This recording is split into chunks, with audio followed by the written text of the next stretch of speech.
You're listening to 17 Carat K-Pop. For more about this show and my other show Enthusiasts, plus to get the latest interviews, K-pop news, album reviews, and so much more, subscribe to the show's free newsletter at 17caratkpop.substack.com. Enjoy the show! Welcome back to 17 Carat K-Pop and your monthly best new music roundup. Please remember that I listen to literally hundreds of new releases from the worlds of P-pop, T-pop, C-pop, J-pop, K-pop, J-rock, C-rock, K-rock, etc. every single month. So, narrowing this down to 20, let alone the ranking of them, always a monumental task. I take it quite seriously, and I really do try to be as objective as I can be. So not talking about my personal favorites, but just more objectively what was really well done. The best high-quality new releases out of thousands. And stick around because if your fave didn't make the cut, maybe they made the honorable mentions mega roundup at the end. With that being said, let's dive into today's countdown. Best releases of March 2023. Here is number 20. Chanmina, You Just Walked Into My Life. The song is well done, but what really won me over was the video. She really looks so ethereal, so angelic, so pretty, in this all-white outfit with white blonde hair, super white teeth, white props, white table setup, white cloth, ribbons of sorts. She swings from as she dances in the air, does this aerial dance outside in this beautiful field full of pastel flowers.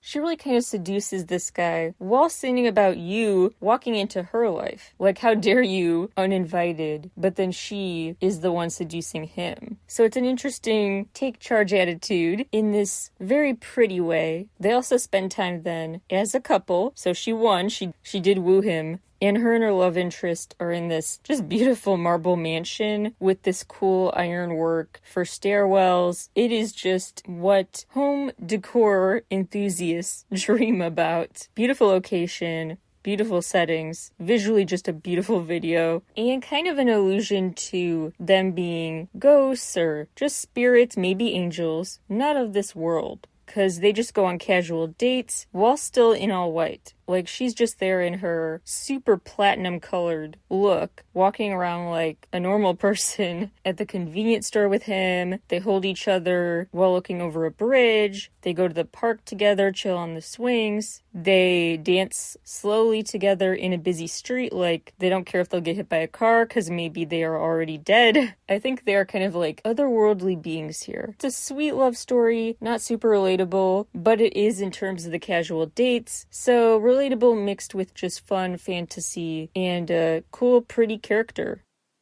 Number 19. J-Hope and J. Cole on the street. What a meaningful full circle moment in so many ways. J-Hope has grown up looking up to J. Cole. BTS also put their own spin on J. Cole's Born Sinner for their song Born Singer, which they've been singing for years now, only it got its official release just last year.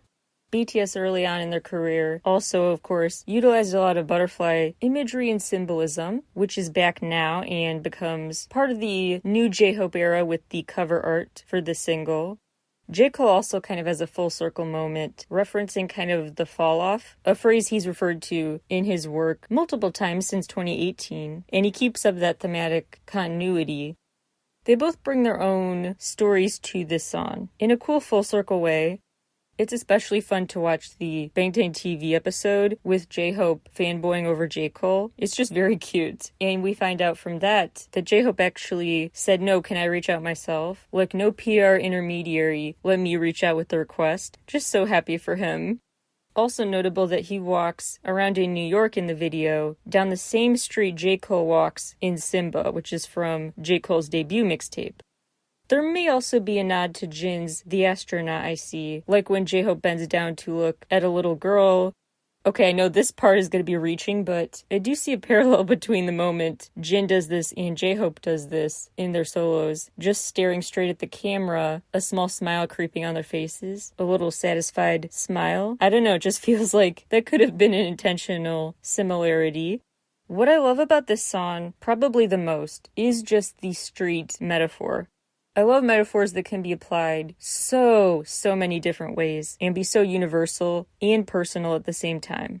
And a street is everything. A street represents where you've been and where you're going. And it represents J-Hope's beginnings, like a dancer on the streets. J. Cole's beginning with the debut mixtape, location for the video. It represents where the stories are unfolding of the lives of all kinds of people. It's the ultimate representation of it's not the destination, it's the journey. It's where you encounter people unexpectedly. It's where you get lost, but it's where you re-find your bearings. It's where everything happens. Just the perfect theme for his send-off, pre-military enlistment. Very emotional as a fan to watch. His journey be kind of tied up in a bow with this. J. Cole also has a great rap verse, which I really appreciate because sometimes when K-pop artists extend an invite to a Western artist for a collab, the rap verse they send in is pretty meh. But the J. Cole one's pretty good. It's better than expected, just in the context of these collabs. Like, J. Cole actually was emotionally invested. This wasn't a quick write-off for him. This was like something he actually clearly thematically took his time to work with. He was invested in this song in a way that I appreciate for J-Hope's sake. Number 18. Cherry Bullet, Cherry Dash. Whistle Like That is it. Definitely the best B-side. Back in the vein of Love in Space, only catchier, I would say. There's a cool old school brassy sound to Cloud 9, classic synth pop jam in Queen, with tons of sing-along ready moments. Then there's the ballad A Winter Star. They really chose well, though, for the title track. Although the acronym is unfortunate, POW, but for them it means Play on the World. The video is really cool with color. It uses so much color, but spread out, so each scene kind of has one main color, or a couple, but not so many that it's hard to look at. It's easier on the eyes than it sounds, but still quite a rainbow of a video. Very visually stimulating. Lots of pop-ups, computer, PC screen, aesthetics going on. They really do play on the world, bring their gameplay into their IRL lives. I also love when they get extra just cool and sassy with this confident model walk at the very end. Number 17. Say the name, 17. Super Dragon, Mirror. These guys continue to be so underrated and versatile. This J-pop group is also kind of a J-hip-hop, J-rap group, and like a J-rock group, and like a J-beatbox breakdance group. I mean, so much. Sometimes they're dancers, sometimes they're just rocking out. They're very versatile. And they show that with the dance moves, rocking out in leather looks for Revolution. And then they go for a more suave, dressed up look for Indelible Magic. Sonically, the range is as big as ever too. Force to Fourth is another great album. They start always with the best, most rowdy, rousing, interesting, wild in the best ways opening number.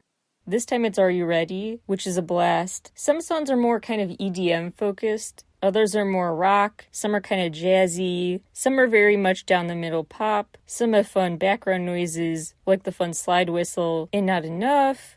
The most explosive energy and the biggest weird electronic pop hybrid is in Tap Tap Tap. That's a standout. Then there's Pop Star, which is kind of in the vein of Yes Man by P1 Harmony, and a great final track. Some of their best singing is on Pop Star, so it was a great choice for the finale. They start and finish strong. Number 16. Gravity, Masterpiece. They really are just kings at positive energy. They always just bring the smiles with their very just fun, groovy songs. They have some perfectly titled songs. I mean, Party Rock, Adrenaline, Groovy, Cloud 9, all buoyant and bouncy, happy songs. Groovy is interesting because it starts out with just a boring office setting, and then the action takes place within the TV screen. They're business executives pitching an idea for a show, and that music show they're pitching is the members themselves. It's kind of meta. An extra kind of cheeky at the end when one of them plays the role of a janitor, walking in the now empty office building, walks by a screen with this show airing, and just winks to the camera. Like, yeah, that was us. Meta, right? So it's a very fun relationship to the audience they have. Fly is also a very fun, happy hit. Cool guitar twists and sound effects in Get Lifted. Baddie is a standout. Really fast. Just so much energy and more. Way more than they needed, but it works. A to Z is another hit. A to Z and Baddie are the standouts. A to Z kind of goes for more pop R&B vibes, then Psych, it speeds up again for another super peppy, fast-paced chorus, so it is a fun trick in a way. Then at the end, they end with Light the Way. No more fake-outs. Now they go for real drama, piano, slow, impressive note showcasing content. Number 15. SG Finale. The variety pack of aesthetics you get from the album matches the variety you can sample in a way on the album sampler. The album trailer features everything from anime to 8-bit vibes to live-action narrative. It's like you're watching a bunch of previews for movies. The album is quite the musical cornucopia, too. A very colorful collection of some pretty fun bouncy bops, but also some R&B-ish, more moody ones, more mellow stuff. It's all over the place. My personal favorites are when he goes for a Ravi or G-Dragon style auto-tune, artful tweaking of auto-tune, electronified vocal filters. When he goes all in on that, that's my jam. Instagram is a great one. I love the rave-ish song Flash. Lotto is a really good one if you're a fan of Sexy Nukem by Balming Tiger and RM. If you want the feel-good vibes the most, check out Friends or the last track, Rainy Day. That variety I was talking about also extends to the full videos, the full visuals, not just the highlight preview video, but also with the full-length videos. He released quite a few, from a snowy day love story to just a feel-good, hanging out with your bestie premise to more dramatic scenes. He really is quite a versatile artist and always has unexpected collabs up his sleeves too, so stay tuned for what SG is always working on. Number 14. I've Kish. Lots of screenshot-worthy moments with them posing together, the wings on fire, the member who's posing in front of a self-portrait mural, the scene with the red roses all over, the setting with the bright pink wall with a devil horn-shaped awning of sorts, the neon sign that says, "You're so weird, don't change." The members also appear in different locations, kind of like Afterlike, where they each kind of get their own setting to pose in and sin in. I've are really good with just interacting with the camera one-on-one and just showing off individual charms. So glad to see that back for their standout pre-release. New album now comes out this month, and this was a strong teaser with a fun new vibe for them. I definitely think their upcoming comeback will be big to expand their fan base. They've also got a cool wardrobe, so much visually to look at background-wise, and I love the varsity jackets they wear that on the back say rock, not guns, culture, not violence. Number 13. Mamamoo Plus, Act 1, Scene 1. This whole EP has a cute, playful energy where Solar and Moonbyul are just kind of teasing the audience. Like it's all one big act, one big laugh session. They playfully just kind of walk among settings like they're at a high school theater production backstage. They walk from set to set for GGBB, which stands for Good Girl, Bad Boy. I love the lyric in that song, Do, Re, Mi, Fa, Solar, Moonbyul. I just thought that was very funny. And the lyrics like, just like Coke Zero, tastes like something's missing. They talk about how they want a kind of a bad boy, even though they're a good girl. It's flirty in a very funny, tongue-in-cheek way. They have like put-downs that are mixed with compliments. Like, you make me laugh, dummy, and you cute snake. Then they have the attitude of, you stink and I never want to see you again, on Chico Malo, which means bad boy, so oh have the tables turned. And that video does have a similar theatrical air to it. They're acting out a performance, dramatic on purpose acting. I also love the use of traditional instruments and outfits. Then there is LLL, which has a cool meaning. Loved, loving, will love. So past, present, future, all involve love. Similarly, the ending lyric is about growing, still growing, and having grown, growing in the future. It's another past, present, future reference to growth. It's also got a cute self-cam style video to go with it. So just a lot of fun, dramatization of a relationship, and your lingering desire to have it, or have one like it. Number 12. Bobby, Sir. Bobby recently revealed he actually has 4 comebacks scheduled for this year. This is just part 1, and he also has over 30 solo tracks he is just kind of sitting on. So we are getting so much Bobby solo music this year. And this teaser really keeps me intrigued, because the videos kind of go together, Cherry Blossom and Drowning. In one video, he basically falls asleep, goes unconscious. In the other, he basically wakes up. Cherry Blossom is more just him on Earth. A Day on Earth, a sweet love song, kind of sad too, about unrequited love. Then Drowning takes place in the afterlife. Quite a movie plot going on with Soul's character added too as the feature and in the video. Playing cards that in the video kind of represent finding your fate in this devil's game. So he's dealing with the underworld in Drowning as he falls into this love. It's an interesting duality, both in terms of the themes of the lyrics and the videos, but also with the broader approach to love. First it's, I don't have enough, I'm too shy, or it's not reciprocated. Then it goes to, I have way too much of this, and I'm drowning in the love. Number 11. Soyoon, Episode 1, Love. The album has 6 different narrators, she says. And the album visual film shows 6 different characters. She plays different people, and different wardrobes attest to that. It's an interesting multi-dimensional story. Your attention is kept not just with these great songs, but with the cool transitions in a way that segment this album. It's segmented by an interesting flute intro, skits, and the outro with a creepy movie-ready feel that throws in some fun, unassuming synths as well. So it's a to be continued ending. In title, it's called Out to be Continued. And just in sound, it brings that to life too. It was definitely the right track to pick for the main track, Smoke Sprite. That is the standout, featuring RM. Just a really good song and a really interesting metaphor. Quote refers to the effect that people disappear when they explode, like a bomb at a cartoon. I often feel a sense of déjà vu while standing on the border between dream, fantasy, and reality. I tried to express that, and images of such speakers came to mind, one after another. There is a movie that I've loved since kindergarten. It's an animation called Princess and Princess, which consists of 6 shadow plays. The male and female protagonists create and act as their own characters to appear in each side. After deciding what kind of clothes to wear, what kind of personality to have, and how to behave, the play begins. While preparing for this album, that movie came to mind. I create a story and act as a being in the story, and that story could be me, unquote. Just a cool way to describe feeling like you're trying to come to terms with who you really are, what options the world presents to you, and which identity you will step into, and what that will look like. She really is a one-of-a-kind vision and sound, so definitely check out her other work, not just the new album. Number 10. Hyunjin, Love You Twice.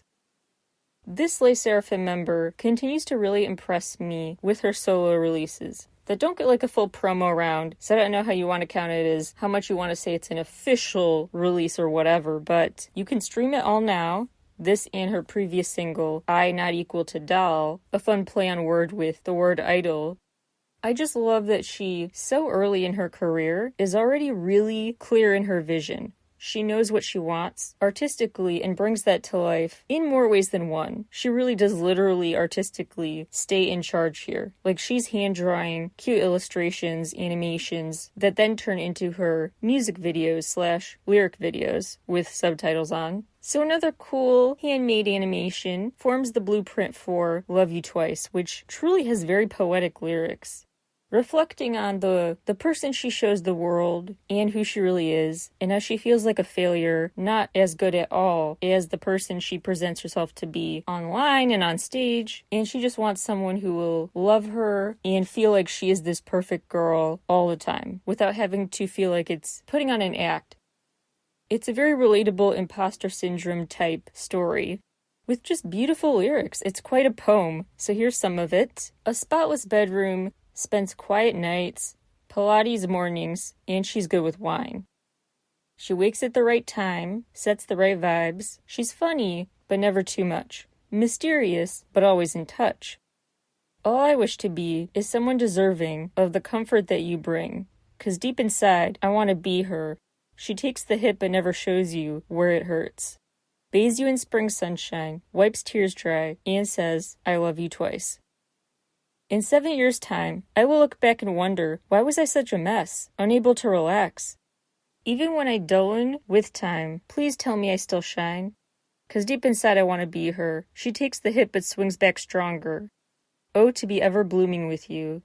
Really beautiful, and a great way to put into straightforward terms the expectations, the double standards women in music have to deal with especially. And just women who are famous, period, right? Funny but never too much, mysterious but always in touch, wakes at the right time, sets the right vibe. A morning person and a night person, someone you want around you at all times, someone who is not possible to be, but she thinks you aspire to be with.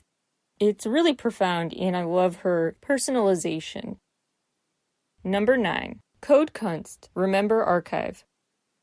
I love in one of his album commentary YouTube videos, he said he loves this quote from Baekhyunjin that there's no such thing as completing art, just stopping it. I thought that was a cool way to put it. There's never an end point. Art is just eternal. You just have to pause it at some point. And that's what Remember Archive was, that he just eventually was like, I'll never truly exhaust all emotions, but I put enough on here. It really is quite a cool archive, an encapsulation of so many stories, emotions, memories, moods.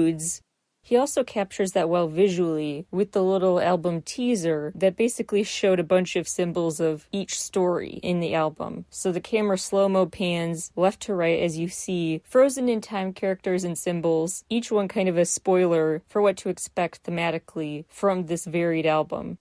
He also chose an interesting equal division, a 3-3-3. So 1/3 of the album is quote-unquote real instruments, 1/3 is digified, the other third is sampling. So he really mixed old and new, which makes sense when given the variety of moods you'll get listening to this. You'll get some funny ones with high-pitched voices, like Jumper, Crew. There's some groovier, shimmy-ready ones, like 911 ironically, which I could see being a fan favorite. Some songs sound more like they're in kind of a sad haze, like Terminal. There's some back-to-back bouncy jams, Bad Bad and Circle. I would say a personal favorite is Homeboy, because Lehi's rasp is just as compelling as ever. Little Bit with Davida is great too. He chose some really top-tier vocal talent for the features. Also Wendy and Yaron Beck on 55, which is about the end of the world basically. And the video is that too. The story of it's 55 minutes and you have 60 minutes left on Earth, which makes your love and passion for who you're with burn brighter than ever. You're not taking a nanosecond for granted. So yeah, some pretty deep, intense emotions here, but also some lighter, more fun moments too. It really is a great archive. Number 8. Billy, The Village of Perception, Chapter 3. We're going to do a whole episode about this, and you can check out the refresher of their whole music video universe through the Billy's World episode of the show, out now. A part 2 is on the way, so stay tuned for more, but great job as always. Such an underrated girl group. Stan Billy. Number 7. Zykers, House of Tricky, Doorbell Ringing. This is the new KQ Entertainment boy group, brought to you by ATEEZ's agency. And actually, ATEEZ member Hanjun, super involved in this group. Like, he helped write all the songs, compose them. He also gave the group detailed guides to record with. So he really led this project. Eden, who's also a label mate, made big contributions too, as well as some of the members themselves, especially the rap team. But you definitely get the ATEEZ DNA from this song, the Tricky House new single. I mean, it does sound very ATEEZ-like. It has that big boisterous sound to it, that big in-your-face instrumental, the earworm qualities. It's very ATEEZ, which I love. It's got Bollywood influence, but the story itself that Tricky House is about was inspired by Korean folklore about Korean goblin characters. Their story is distinct from ATEEZ's. ATEEZ are the pirates, basically, with alter egos. Totally different premise from this group, who are these hikers crossing through space and time, looking for certain coordinates and finding their path again. So ATEEZ members looking for treasure in their story, this group looking for the path to get treasure eventually. The video is pretty fast-paced and suspenseful, showing them trying to navigate space and time limitlessly. They've got more funky, eerie haunted house vibes on some of the B-sides like Zyke, There are some really cool vocal distortions they add to the mood in Oh My Gosh. This is basically Halloween soundtrack ready stuff for year-round, just bursting with personality and a cute version of creepiness. There are also some cool hints that, yeah, this is part of ATEEZ's music video universe. Same world, different components. Like the subway station setting, the fact that they dramatically, in the monologues, say we call it tricky. This force is called tricky. Remember ATEEZ's early monologue where they said we call it treasure in that same dramatic, drawn-out delivery. So definitely I see a lot of parallels story-wise. There's a really interesting N-esque narrative intro with the tricky secret. Quote, long, long ago, with the appearance of mankind, something that would cause a rift in the world emerged with them. It lived among the people, worshipped for its mysterious powers, and hated for its unceasing whims. It existed as a constant fear, a force that would destroy the world. Humans began to wonder if it was good or evil, overwhelming desire to dominate, reckless courage, self-destruct. It gave children abilities beyond what they could bear, and they prospered in the chaos. It exists within us without any reason. We call it tricky, unquote. Noticeable reference to children feeling overwhelmed too. Remember, meeting a child, maybe their own inner child, was part of ATEEZ's story too, in a different monologue. So my theory is probably this new group are the past versions of ATEEZ. ATEEZ are them in the future / them in the present maybe. Just a thought. Time travel is obviously part of the story, so that could make sense. Very curious where this goes. Love the storytelling so far, and love the fun and creepy music so far. Number 6. Baby Metal, the other one. I talked about some of these songs before when they were featured on like a teaser EP. There was Divine Attack, Shinjeki, Metal Kingdom, Monochrome, etc. And there's more of that and better on this album. They really are back in their element, post-hiatus, back and better. So many cool EDM undercurrents, but also just rapidly paced metal, rock, orchestral concoctions. They just have such headbang-worthy percussion, cool electronic undercurrents, all topped off with just pretty good voices too. My personal favorite is Metalism, which is great for just J-pop, J-EDM fans, like of Gurney Delia. The drumming, though, more than goes off and is the coolest in Maya. Time Wave is a great, ominous one that seems like the echoing voices get closer and closer, more ominous energy to believing, and then all of a sudden, they do this thing a lot in their songs where it starts out kind of just an unsettling quiet, and then boom, it's time for full speed ahead, smashing guitars, head thrasher material, all-out drama. I grew to love Metal Kingdom as a song even more when seeing the live performance version, which is just so cool. They take huge advantage of this really wide stage, fill it with cool lighting effects, they use the runway too, these giant scepters as props. It just looks very cinematic and Dark Castle aesthetic on point. Number 5. Twice, Ready to Be. Twice continue to really impress me with their just organic growth. Their maturity is just so authentic and natural. Like, it never felt like they've had a moment where they did a complete 180 and grew up for the sake of growing up. They didn't just suddenly have a mature image. They've just evolved into one. And kept their signature super youthful cutesiness too. The Twice touch is still there, but they definitely are growing up.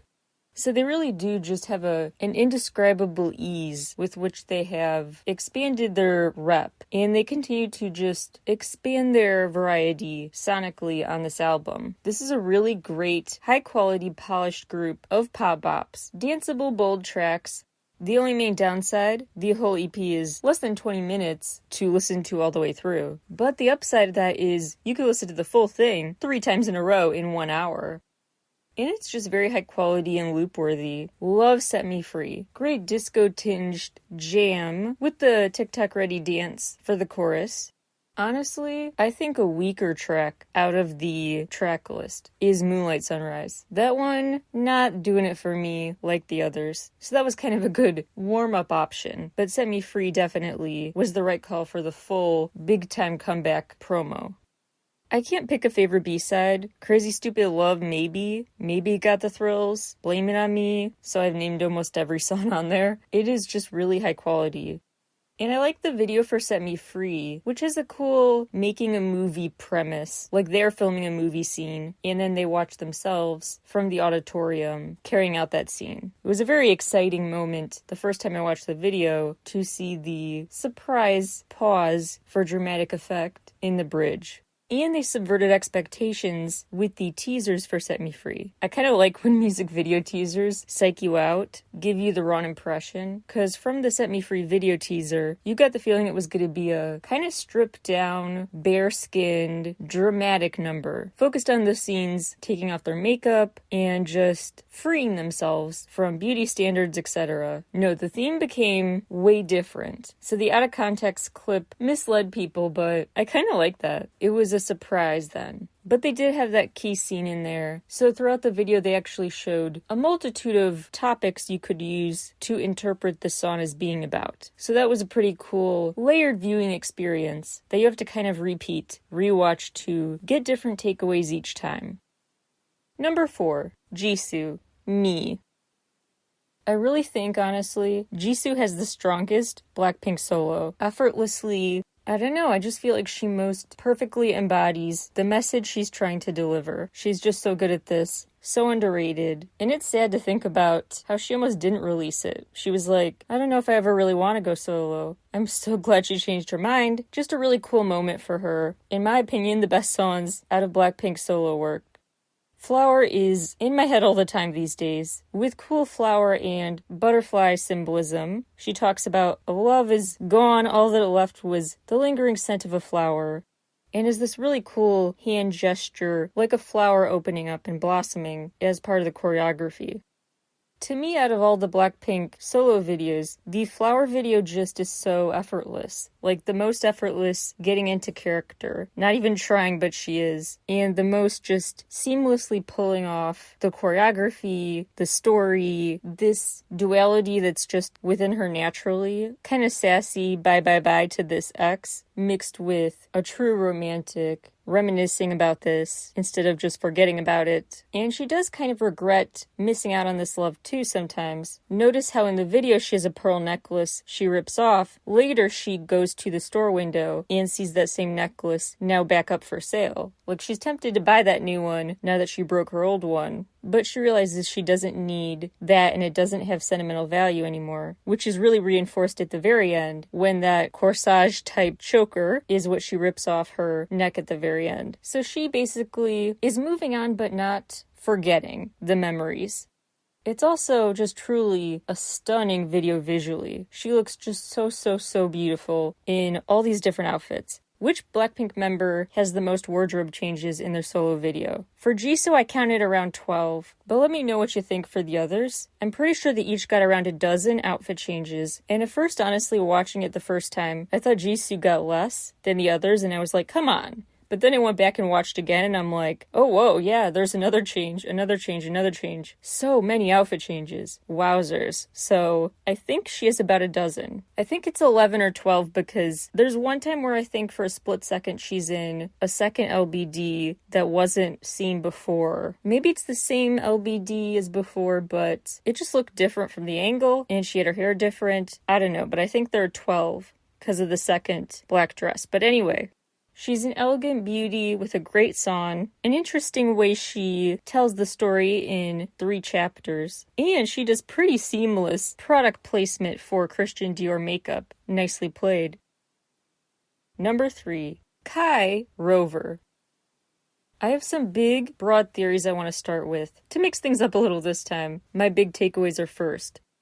My main theories as to Kai's new short film and what it says about his story. Part 1 of my theory, the first short film he had for his first comeback, his self-titled album, that was all an act. Not indicative of what any version of himself is doing in this story. Like, it was just him. Remember, that one ends with him clearly just on a set with moving parts. He was just filming a movie. So whatever he did in that first film was his character in the movie. Ignore it. Not part of his true character.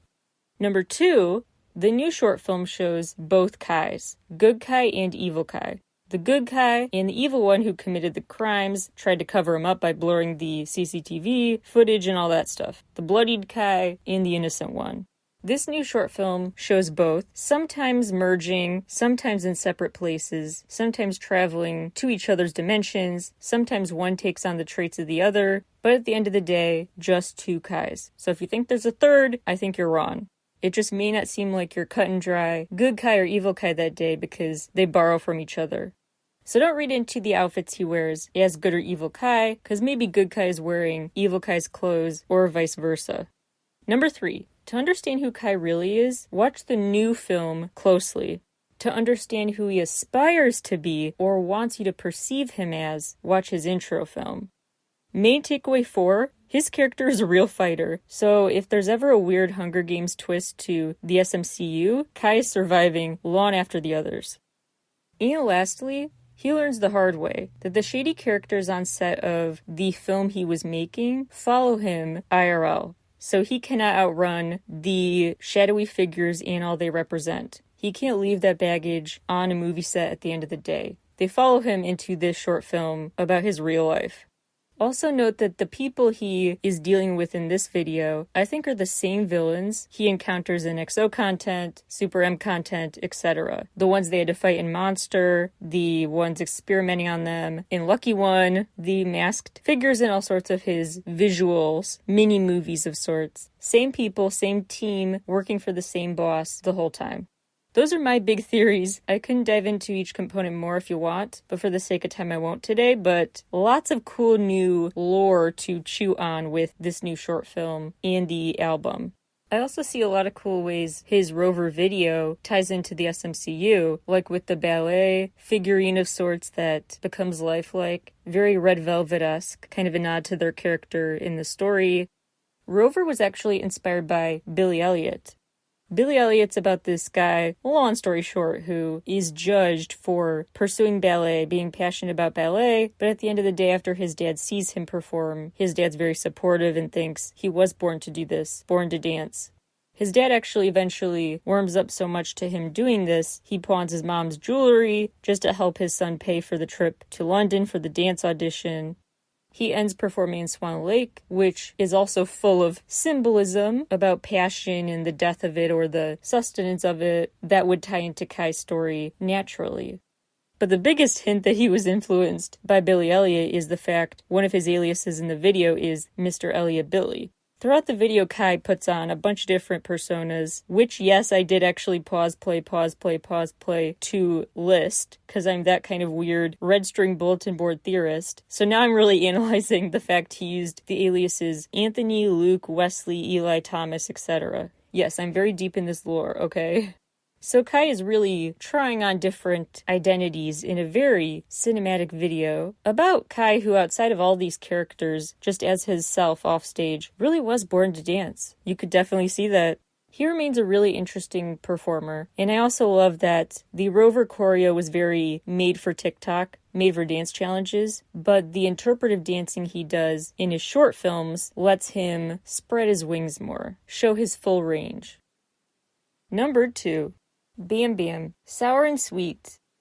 Bam Bam was very involved in the making of this full album, from the initial choices to final mixing and mastering. The concept from start to finish he created.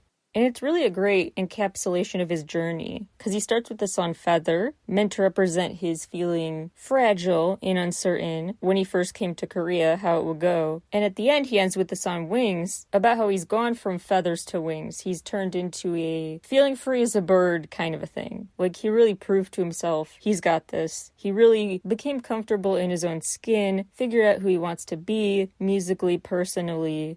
It's a cool story.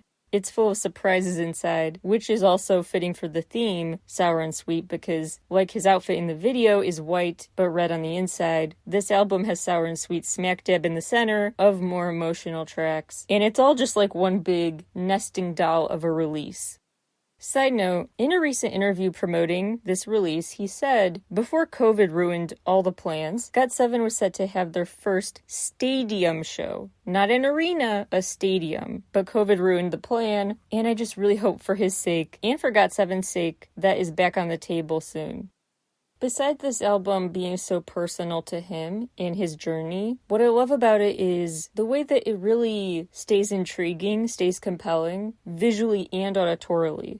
He really lets each chapter unfold. Clearly so much detail and care went into each part. There's not like a throwaway track or a throwaway segment.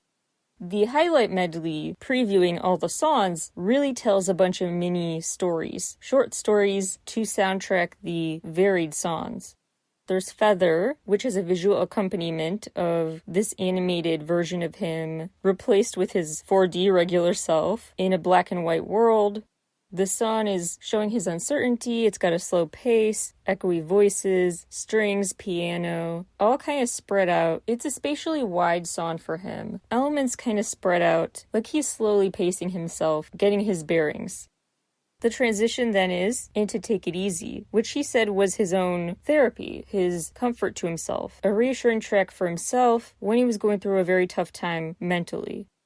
So he starts out with another vulnerable track, and visually the story is he's in the recording studio and gets to the mic on stage, ready to bear it all. Ghost tells the story of his dad, who passed away when he was just 3. So he has mixed memories, mixed feelings about thinking about his dad, and he didn't plan on writing music about that, but it just sort of spilled out of him. He actually said he had a visit from his dad, like his spirit he felt was there, and he had sleep paralysis, and it was a whole thing. So dark, and he added a, hopefully to him, therapeutic element, processing those feelings with the visual, where he animates these memories. So you see an animated version of him running through a spooky woods, encountering this headless man that turns out to have just been a ghost, an unseen, unknown enemy in a way in his mind. Sonically, I'm just gonna say Ghost needs a Pink Sweats remix, so let's make that happen. Sour and Sweet is a fun pop jam that, again, I like that it's right in the middle of the action, lightens things up a bit. The sound in the highlight video kind of goes in and out, like it's muffled, then less so again. Muffled, then less so again. The screen kind of cracks, ripples like water as well, so it's something is unsettled. There's some murmuring, some disturbance in his environment. But that doesn't get his spirits down. And the next song is Let's Dance, which is pretty slow, soft-voiced, and he dances. He takes the sheet off himself, gets up off the floor, and dances. Then he lies back down, though. The spotlight's still on him, so the pressure's still there, but he did take a minute to dance out his trouble. Then is About You, which is his reflection on being in the public eye. How he experiences that scrutiny. This is one of several interesting spatial editing examples where it kind of sounds like there's more than one artist. It kind of sounds like there's a feature, but there isn't. Like, his voice just changes so much throughout it. On some of these songs, like About You, it really does feel like he passed the baton to a featured artist. But no, it's all him. Really impressive. And he adds to this feeling of there being more than one of him, more than one person here, with the highlight reel visual for About You. Because in this chapter of the video, one Bam Bam is dressed nice in a velvet suit, but on the other side, we see a Bam Bam looking disheveled. The penultimate song, Tippy Toe, is Bam Bam's personal favorite. It's got a cool flute, a cute message about a crush and being nervous around them. His nervous excitement over a crush is visualized with him kind of just swaying among colorful rows of fabric, colorful curtains, and a gold-framed mirror. Like, his beautiful golden experience of love is fast approaching. It's in sight. His contentment feels most believable on the final track, Wings. He really does feel satisfied, like he has completed this inner journey. Actually, Feather and Wings don't just lyrically seem to go well together as opposites, sort of, but two parts of the same story here, in terms of audio, they really do kind of generate similar vibes, similar atmospheres come to mind as you listen to them. A very full circle journey, and we see that full circle in the highlight reel as well. That video shows him literally having an eye-opening experience, opening his eyes, surrounded by white feathers, while in a red outfit. Remember, in the Sour and Sweet video, the red stays inside, the white is the main outer layer of clothes. Now he's showing his inner self to the whole world, and now the feathers, he feels like, are abundant. So really cool, very human story, and it just made me want to see even more from him going forward. Drum roll please for number 1, best release of March, 2023. Jimin, Face. My BTS bias, finally having a solo moment. So excited for him. He just is the best, the most talented, the cutest. I know I said I'd be pretty objective today, but come on, it's Jimin. His voice really suits this classic pop sound and the slower stuff like Alone. He wraps some very vulnerable personal messages into catchy hooks, earworm status instrumentals. It's a very poetic mini album that really does show his face to the world. I love the deep meaning with the face reveal, as it was called, with the big hit website countdown teaser basically when this album was announced, reflecting on a face as, quote, waves originated from the deepest invisible inner world, pass through the face on the surface, and reach others to resonate, while transmitting the inner voice, unquote. So he's all about conveying who he really is to the world while not sacrificing the outer public-facing self he has to present. That concept, like in Fake Love and other eras with their masks and outer versus inner self persona concepts, he kind of added to that but in his own outside of BTS way. This really doesn't feel like a BTS release. It feels like a Jimin release. But thematically, there's a continuity here. You can hear a bit about the making of Set Me Free Part 2 in my interview with Max Cho, shameless plug. The German poem on his shirt says, quote, I live my life in ever-widening circles, each superseding all the previous ones. Perhaps I shall never succeed in reaching the final circle, but attempt I will. I circle around God, the ancient tower, and have been circling for 1,000 years, and still I do not know, am I a falcon, a storm, or a continuing great song, unquote. The lyrics attest to that theme, too, of him talking about feeling stuck in a maze, stuck where he is, like an identity crisis by other terms. And to go with that circular theme, Jimin said the Set Me Free Part 2 choreo was meant to kind of resemble a circular prison. To be honest, at first, the first time I watched, thinking about the bird's eye view, I figured the Set Me Free Part 2 choreo was meant to look like a music note. But that was not it at all. But that's what I saw, so not sure what this says about my psychology, but really just attention holding. And then there's Like Crazy, which gave me a weird throwback to like photo booth edit days with the app photo booth with the funky filters and stuff, the X-ray filter type look. Alone is a beautiful song that's super vulnerable about failing to feel like you can get out of this rut. The refrain is repeated at the end, lie, lie, lie. A nice, possibly unintentional nod to his previous BTS album solo called Lie. This is just ultimately Jimin's voice, Jimin presenting his faces to the world, and I couldn't be happier for him. Also, don't forget his single Promise, super beautiful, now finally available on all streaming platforms.